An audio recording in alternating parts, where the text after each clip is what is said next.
एक वर्षापूर्वी लग्न झालेल्या 32 वर्षीय मुलाने आणि त्याच्या वडिलाने एकत्रच मुंबईच्या लोकल ट्रेन समोर जीव दिला।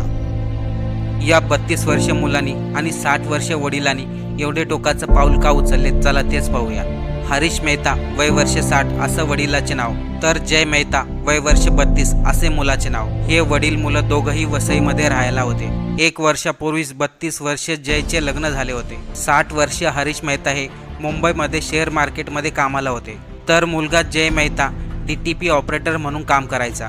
शेअर मार्केटमध्ये हरीश मेहता आणि मुलगा जय मेहता या दोघांनी प्रचंड प्रमाणात गुंतवणूक केली होती। परंतु कालच्या सायंकाळच्या दरम्यान हे दोघंही बापलेकं मीरा भाईंदरच्या रेल्वे पटरीवरून चालत निघाले आणि समोरून येणारे लोकल खाली झोपून आपला जीव दिला। कारण की हरीश मेहता आणि जय मेहता या दोघांनाही शेअर मार्केटमध्ये प्रचंड नुकसान झाले होते। डोक्यावर अतिशय कर्ज झाले आणि कर्जदार पैसे मागत होते। या कारणामुळे वडील आणि